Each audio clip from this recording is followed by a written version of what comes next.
All right, moving on to week 5. Slew of games on Friday night I want to start with. In the American Athletic Conference, we got Tulane going to my home city of Houston to take on the Cougars. This line, Houston at home, only a 2.5 point favorite. I understand why this line might seem a little bit short. You know, Houston's at home. We know they won 12 games last year. I lean towards Tulane. This Houston team, especially offensively, is nowhere near as good as people think they are, and I think people are starting to come around to it. I mean, they're 2-2 at this point. They got blown out at home by Kansas.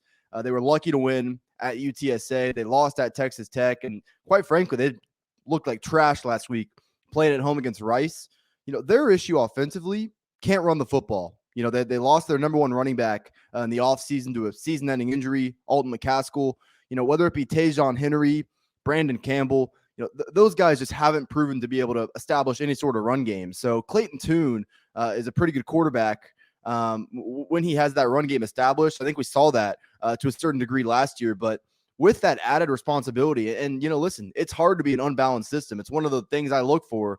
I don't like teams like Purdue, teams that just cannot run the football and become a one-trick pony. It makes that opposing defense, makes their job a lot easier. You know, Tulane, I just don't feel good enough about their ability to really take advantage of Houston's weaknesses. Houston offensive line is not good, but on the other hand, Tulane has not really shown me much in the pass rushing department this year within their front four defensively. I think Houston's defense can, you know, definitely be thrown on a little bit. I wouldn't say that's necessarily the strength of this Tulane offense. You know, Michael Pratt is a guy that I think has gotten better, pretty experienced player at this point. You know, when these two teams matched up last year, though, you know, I remember it was another weekday game. The game was over before it started because Houston's pass rush completely won them that game. And you know what? That's a similar concern coming into this one. I think Tulane is pretty vulnerable along their offensive line. And the one thing Houston can do, the strength of their team undoubtedly is getting after the quarterback. So that's in particular a matchup that I just have to feel good about your offensive line being able to protect the quarterback.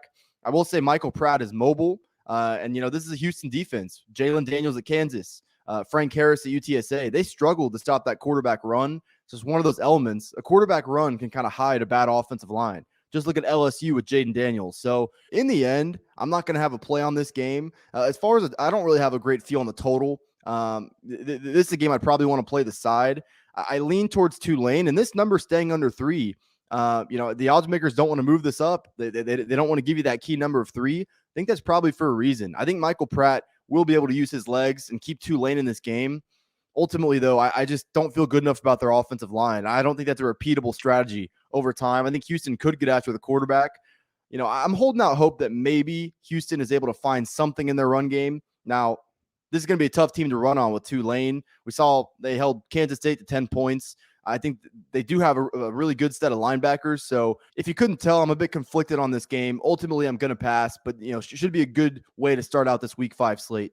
Before we get out of here, guys, I know you've been staring at the shirt the whole time. If you're wondering how you can look as cool and sexy as me, let me tell you, proud90.com, unique but very comfortable polos as well. They got t-shirts, hoodies, quarter zips, recently added a ladies line. Proud 90's got all your golf apparel needs. Browse their selection. If you see anything you like at checkout, use code Fordham. It's going to get you 15% off your entire order. Check the description for more information.